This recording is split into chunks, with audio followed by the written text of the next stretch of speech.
we have Gregory Lamberson from the new movie that's being produced this March, Unbelievable. So how are you doing, Greg, today? I'm doing well dealing with the ice. I'm out in Cheektowaga. Where are you? I'm in Cheektowaga as well. There you go. I'm right across the Apple Tree Mall, right around Is here. your father named Dave? No. No, because I knew a Dave Kasperzak in high school, and I know he's in Cheektowaga as well. I think that you might have knew his brother because he had a brother named Dave. Maybe. He went to I think they all went to Cheektowaga High School. So Um, well, the one guy I'm thinking of was in Fredonia only until fifth grade, and then he mm, went somewhere else. I don't I know don't where. think so. I don't know. Um, so I looked at the Indigo for the movie Unbelievable, and what I really got out of it was Scott Rubin is really dedicated to this movie, and he's a really big Bills fan, and he said being a Bills fan is more than merchandise. It's stories. It's all our shared memories and community. What do you think? Why would this movie speak to the people of Buffalo? So, um, I've been making movies for 37 years, and Scott has a long career in LA, but he's from here originally, and he grew up loving the Bills from the time he was 5 on, and he knows the facts and the stats and the details like no one else I know. And he lives in downtown Buffalo right now. As we've established, I'm in Cheektowaga. The third partner, Garrett Veruter, he also lives in Buffalo. All three of us have been fairly instrumental members of the Buffalo film community. And what we want to do with this film is make something that's a positive reflection of the city, of the general people here, but specifically the fans who come back year after year, no matter how badly their hearts are broken. And Scott's heart has been broken by the Bills many, many times. My heart's never been broken by them. It's not a big passion of mine, but filmmaking is, and Buffalo is. And I think that when people see this film, there really haven't been any films set in Buffalo that are about Buffalo. Films come here and, like Crown Vic, Buffalo doubled for LA. A lot of Christmas movies shoot here, Hmm. TV movies, because they're hoping to get snow, and usually they don't. But none of these films really speaks out to Buffalo. The only one that ever did it was Buffalo '66, a film I like, but a film a lot of Buffalo Bills fans don't like because they feel it's really harsh in its treatment of them. But that film was done 25 years ago, and Buffalo was a different city then. Mhm. Things have turned around. It's a much better place to be right now, and our movie is going to reflect that. Right. I remember the one I know there's the one movie that I always remember that was filmed in Buffalo. It was the TJ Mutant Ninja Turtle movie that was filmed, I think, right on the 33, I think, or right in the Lackawanna area Yeah, on the I worked freeway. on that. You did? Yeah, I was a production assistant. They had I don't know, like 50 of us, maybe 100 of us, along up above the 33, keeping an eye on things while the Hmm. people with the cool vehicles were down on the road. Oh, And so it cool. wasn't a particularly fun job, but it was interesting to see, especially the night that they had the helicopter flying around. And me and the person I was partnered with at one point, they did bring us down below so we could see the cool vehicles and stuff and all the neat cameras they use to follow those vehicles. Hmm. That sounds really fun and cool at the same time. So this is an independent film. And so what makes independent filmmaking unique? So what makes an independent film different from most other films that you would see on Netflix, on Hulu, in the movie theater is those films are made by studios for millions and millions and millions of dollars. And they have accountants and people who decide how the money will be spent and where the movie will be made. And, on a lot of the Marvel and Star Wars movies, there are these whole committees of producers who will tell the director what to do. And notoriously, on a lot of those Star Wars films, the directors have trouble or they get fired because, silly them, they think they're there to direct the movie instead of Mhm. just doing what these committees want them to do. When you make an independent film, you're working with very little money. You're usually doing it out of passion because you love the project, that you believe in it. But you can't, sometimes you work for free, sometimes you can't pay other people. There's a million things that set it aside. But the one great thing about it is you get to make, financial restrictions aside, you get to make the movie you want to make. You get to say what you want to say in a movie, and there's not some guy telling you, oh, you can't do that. I'll give you a slight example. I was speaking to one of the guys who heads one of the big Bills fans group, and I had a conversation with him, and I revealed some spoilers about the ending and something that happens to one character, and he said, I love the project, but that one thing you just described, it reminds me of something else, and I can't say what it is without spoiling the movie. But he said, it gave me a bad reaction, and I think he was hoping I would say, oh well, then we'll just change it. We'll do it your way, so that he would help promote us, on his Facebook page and stuff. And the great thing about an independent film is nobody can tell you what to do. Mhm. If you believe something should be a certain way, that's what you go for. Yeah. I think I think that's what's going to make this movie very unique. It's set on on a family of Bills fans, third generation Bills fans, and they're all together watching this game, the big game together. And I think that will speak to the community of Buffalo in general, because Buffalo is such a small community, and it's a small community, and we all love our Bills. And I think it's just going to bring the community together. I think hitting your goal of $36,000 is it is so important. So, like, what would it mean to you and everyone else making this movie, when if you hit that $36,000 uh goal that you have? It means we eat better. It means maybe we bring some actors in from out of town and we can put them up in a hotel, and don't have just local actors, although we want mostly local people. Really, we have the money we need to start shooting the film. The film is about a watch party on game day, on the Super Bowl. Mhm. It supposes that the Bills make it to the Super Bowl. And it's about this family that has a watch party, and all their crazy friends and relatives are coming in and out, and everyone's going to recognize these people. I mean, everyone knows someone just like them. And of course, things go horribly wrong because it's a comedy. Um, well, because it's set on during the Super Bowl, and we started shooting some stuff already, we need snow for the outside scenes. So Right. at the very least, we're going to be able to get all of our outside scenes and be ready to go, another weekend like this where we have snow, so we can get that stuff. And then if we have to wait a couple of weeks to shoot the stuff inside and we go around begging investors for money and stuff, we can. Mhm. But if we have that full 36,000 that we're trying to raise, then we know we can keep going without having a break. But Right. we're very determined guys, and we're going to make this movie one way or the other. And, Mhm. and our hope is just the fans will support it as we're raising the money. Yeah, I think having the fan support is going to be I think it's a key to have the fan support. Uh It is key, and I got to say, Scott and Garrett, my other partners, they kind of decided late in the game that we were going to have to do this crowdfunding campaign, and I've done them in the past, and I raised $100,000 for my last film. We had to rush into this.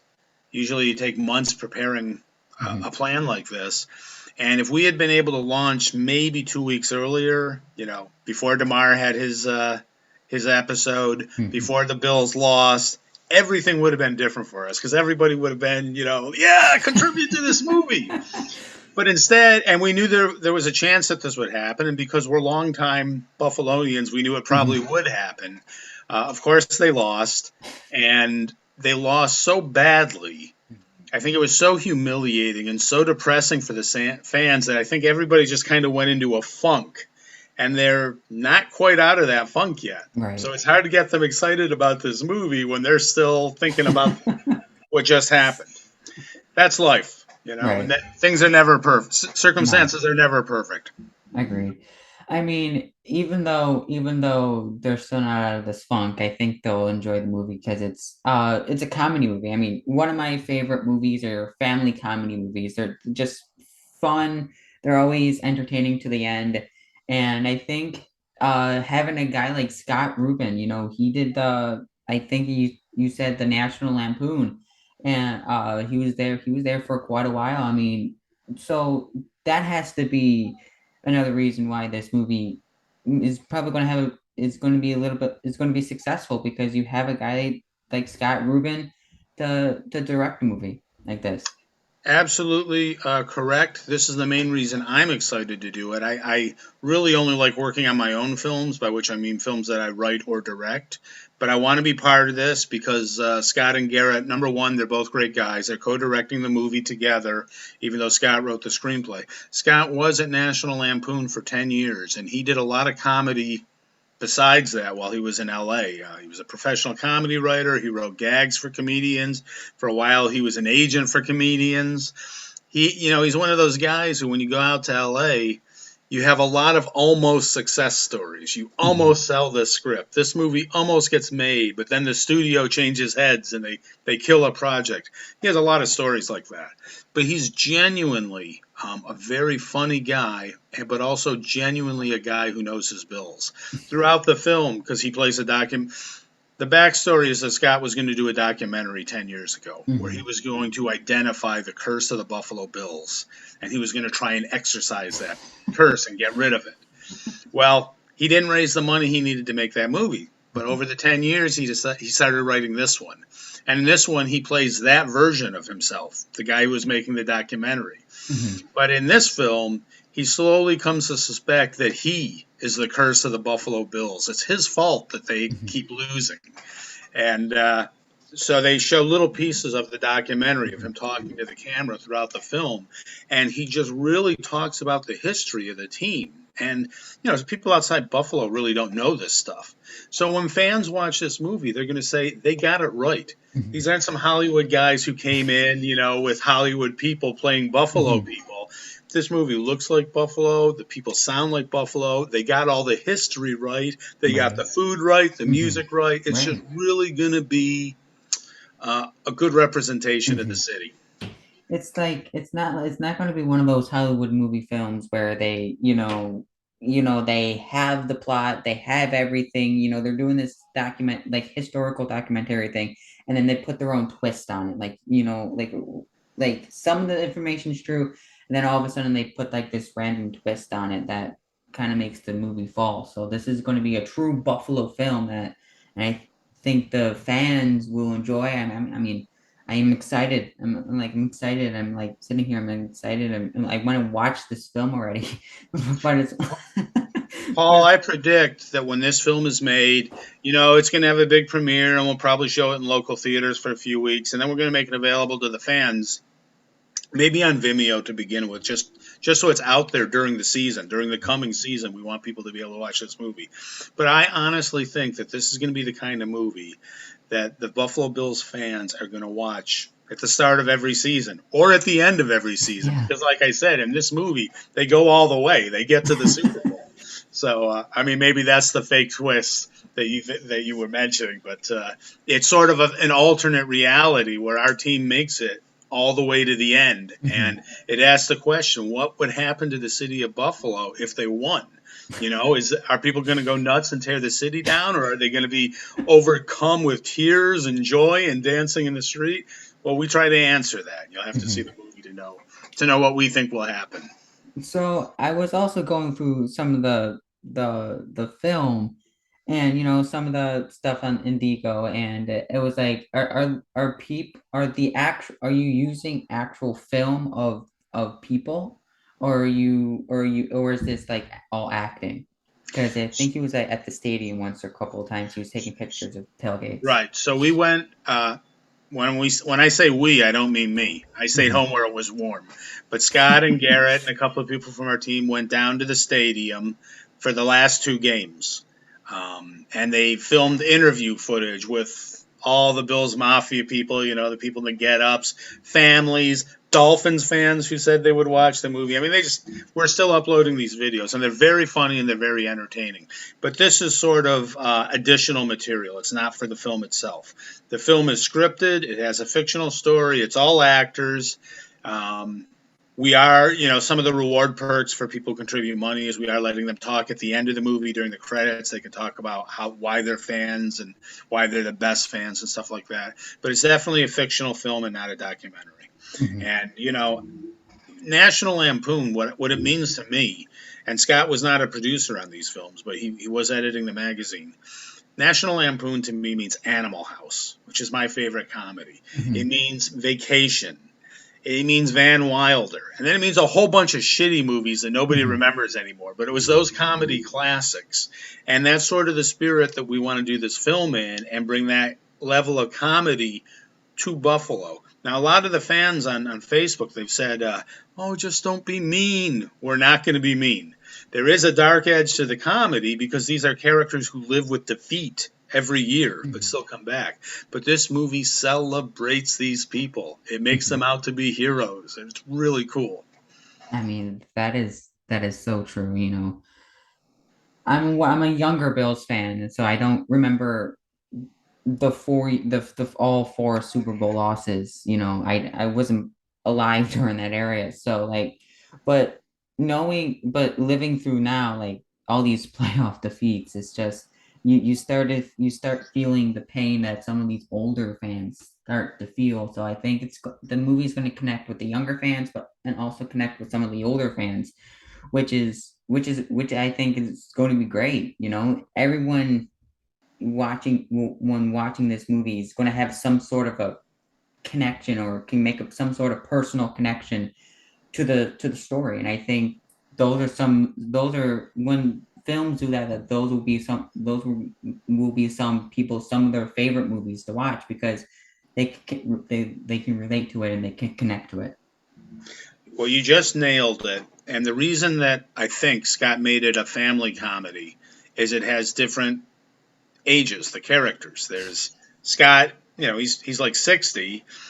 His character has a daughter who's 25, and she's like a TikTok star. So Mhm. she kind of resents him because he ruined her childhood because it was all about the Bills all the time. And then they bring up the grandfather from Florida who's really old school and knows all this stuff. And then you have all the friends and relatives coming and going, and they nail the wings, they nail the beef on weck, everything, Oh, polka music. It's uh-huh. just it's just all there, and you're probably too young to remember movies like My Big Fat Greek Wedding and things like this. But there are comedies once in a while that are just about a little community, and they nail that community right, and that's what this is. I mean, to us, it's the community, but to the outside world, Right, we're Dingus Day. We're the guys with right. the pussy willows and the water squirt guns. But there's a lot more to it than this. And this movie, it's very funny. It does capture everything, but it also says there's a lot more to the people here than what people on the outside may think. Right. I have another question that kind of when I was looking at some of the things on your some of yours, Indiegogo, yeah, that I was well on your IMDb thing, IMDb. Sure. yeah. When I was looking through that, like it was a lot of like horror movie stuff, like some like horror movie. Like, what makes you want to take the turn of going from horror to doing this uh Bill's independent film uh comedy thing movie? So I am a horror guy, but I'm a film person. I love all kinds of movies: action, comedy, documentary, foreign films. I love them all, and I've managed movie theaters, and I've worked on different kinds of films. I worked on a Christmas film, a suspense thriller. I wrote a fantasy western with time travel that's on the film festival circuit now. Um, Most of my horror films have comedy in them, and two of them are actually horror comedies. So I consider like if horror is my major, comedy is my minor. Right. You know, Yeah. and but I do like to do different things. Even my horror films, every film is different from the one before it. I'm always looking for something different, and Scott and Garrett, the co-directors of this movie, they did a movie previously called The Rainbow Bridge Motel, Hmm. and that one sort of explored Niagara Falls the way this one explores Buffalo, but just not with the autobiographical, passionate aspects. And I was involved with that on a minimal level. I helped them prepare it, and I worked with them after they had finished the movie on some things they had to do, and I just became very fond of them as people because they get themselves into a lot of trouble and they make me laugh until there are tears coming down my eyes. And I couldn't pass up the opportunity to work with them again. And this particular project, because I live in Buffalo, I just really believe this is going to be that one movie that captures us and that people are going to remember this. 20 years from now, so there are going to be people who remember this movie. They remember the way they remember a game from 20 years ago. Hmm. Buffalo 66. It's 25 years old now. People still talk about it. Right. All the movies that shot here, Teenage Mutant Ninja Turtles, Marshall, the Guillermo del Toro movie that shot last year, all these movies have come and gone, and people have worked on them, and they get news stories. But Buffalo 66 is the one that people remember because that's Hmm. about us. Even if people don't Hmm. necessarily like the portrayal in it, it's still about us.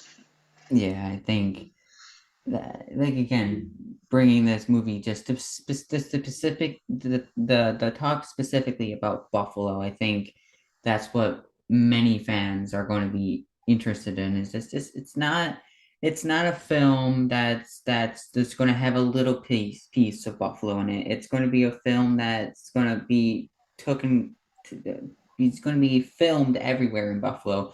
He was at the old stadium at War Memorial. I was watching that was pretty cool how he was there and he was there and he explored. He was talking about his old days and going to the stadium and seeing little kids running out of the stadium because they had no netting at the old War Memorial. So kids will take the football and run down Jefferson Avenue, Yeah, and then they'll find their mother or father later in the day.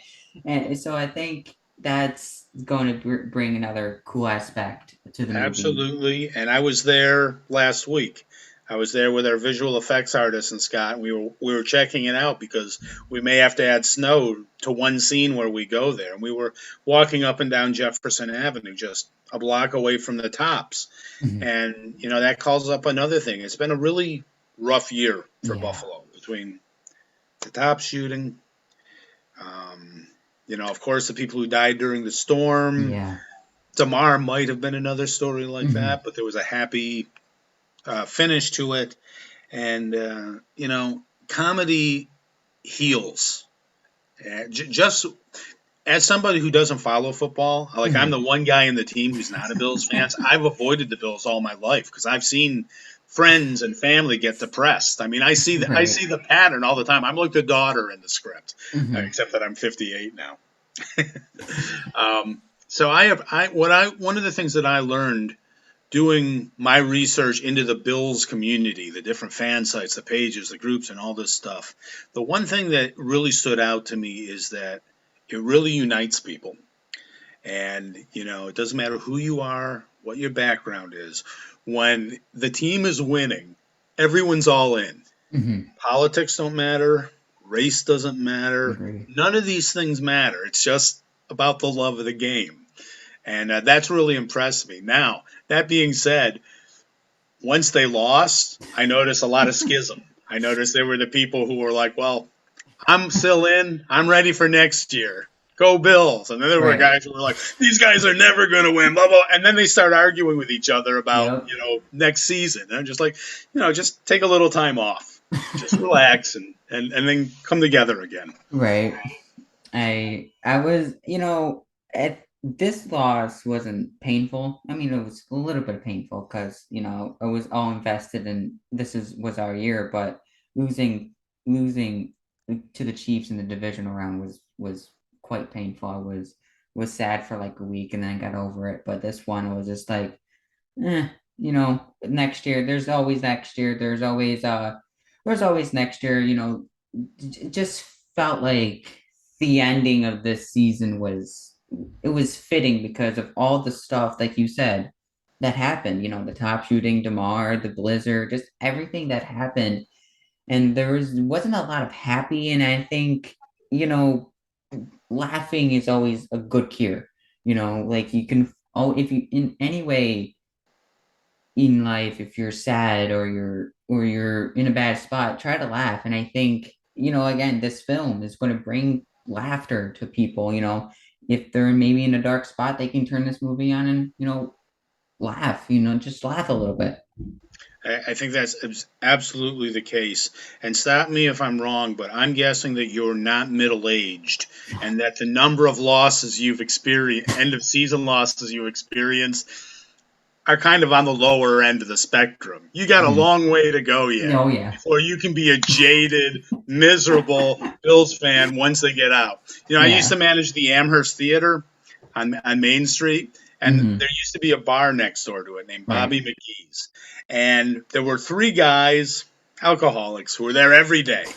And I would watch these guys. I was there for 3 years. I would watch Mhm. them every Bills season, and I would watch them get their hopes up, and I would give them free popcorn, and I would just know that loss was coming. And then when it does, they were going to be dragging themselves to the bar with long faces, looking like the world had ended. And we know this is the pattern that what Hmm. goes up must come down. Hmm. Right. Um, I'm trying to think what else we can hit on. You know, I mean, this is actually my first interview I've done. I mean, I've been in my interest is doing this for a living. So I think something like this would definitely it will help me in the future. So like I'm trying to find different paths we can go on right now. I mean, just thinking about the Bills in general, like we hit on the fans, we hit on the laughter, more on the movie. Like what about the movie that, might spark something, like I don't like what parts of the movie might, get this movie going further, like out of Buffalo for others to see. So I think that fandom in general, whether you're a Bills fan, you're a fan of a football team from another city where they take it really serious, maybe like the Packers or something, Hmm. or whether you're a fan of superheroes, comic books, horror movies, whatever. If anything that somebody is passionate about, they can relate to the characters in this movie, even if they don't like football, because our movie's not about the football players. It's about the Hmm. people who watched it, the people who are obsessed with, it, the people who are really committed to it, as if they were the players. And Hmm. that's how the fans are. Right. And I think anybody can relate to that stuff. And so comedy is universal, and there are certain things that will work for people no matter where they are. That being said, if you live in a city and you've never heard of Beef on Weck, and most people haven't, I run Right. a film festival, and every Hmm. year I take the filmmakers who visit from out of town out to Beef, Hmm. Charlie the Butcher's, and I watch Hmm. their face when they bite into that Beef on Weck. Um, there are things that are just for us, and then there's things that everybody can relate to. I think the first hour of this film, it's just a very funny film, and then the last half hour when it really takes off, I think people are going to be talking about the things that happen in this movie. But I can't spoil that. They have to see Right. it. They have to experience it. And Right. I'm looking forward to that first screening in a movie theater and just seeing people lose it because, Hmm. oh, that happened to my aunt. I know that guy. That's the humor throughout. But then it goes to a whole new level. And it's on us to capture that, to make sure that the script that the movie lives up to the script. But people will be talking about the movie after they see it. So you guys are planning to uh film in March. Hmm. Like how long are you guys expecting to film and when might we see this in theaters? So typically, on a low budget film like one of these Christmas movies that shoot here, you shoot anywhere from 12 to 15 days. We're planning 15 days. I won't be surprised if we shoot 15 days and then have to go do a couple of extra days to get things that we just didn't have time for. There's always lots of little things, especially on independent films, that keep it going and going. But their plan, and I don't know how realistic it is to have the film edited, and we would like to premiere it ideally like 2 weeks before the season starts, like Hmm. at the end of August. Right. Um, it'll probably be the end of September. You know, the season will probably be in progress, but we want to have it in the theaters, the local theaters, during the season next year, and we want to have it available for people who want to stream it well before the Super Bowl next year. So Mhm. this isn't going to be one of those things that takes years and years. It's built into the project that it be done quickly so that we can get it out quickly. Right. Any other last, thoughts, that you want to give the listeners any last any last remarks before we leave? Absolutely. I want to put on my salesman hat. This is Darth Vader, by the way. And I want to encourage everybody to go to Indiegogo.com. You search for Unbelievable, UNBILL, and you'll find our campaign. And there's a pitch video for you to watch, and there's all sorts of things that if you contribute to us, you get a reward perk. Well, I don't care. You can contribute $1 if you want, $10, $20, become a producer. I mean, it goes up and up and up to higher levels. And we did have somebody who got a full $4,000 executive producer perk. God bless him. Owen Beckett. Thank you. Thank you, Owen. But, 10 or 20 bucks, it helps us. And that will allow us to maybe feed one actor for a day or what have you. So, little bit of support and get your name in the end credits, because that's going to be a thrill when we do the premieres, when you stream the film with your friends, and the credits are going up and you're seeing Bills fans talking on the side and you see your name, you're going to high five each other and say we were part of it, we helped make this happen. So Mhm. that's really what crowdfunding's about. It's about the participation and the interactivity. Mhm. I mean, I can't wait for this movie. I can't wait to sit down in the theater and watch this movie. I'm super excited when you guys came out to reached out to me. I was like, this is really cool, and this was something that I was really interested in. I'm so happy that we were able to sit down tonight and talk about the movie, Greg. Well, thanks for having me. Good job. Have me on again before we do our premiere, when we're ready to start All telling right, people to go see it. And then you can do a review too. all right, Get your thoughts on it. that'll be fantastic. Thank you. So shoot me a link so I can share this. I'll make sure people see it. Sure. Have a great night. You too.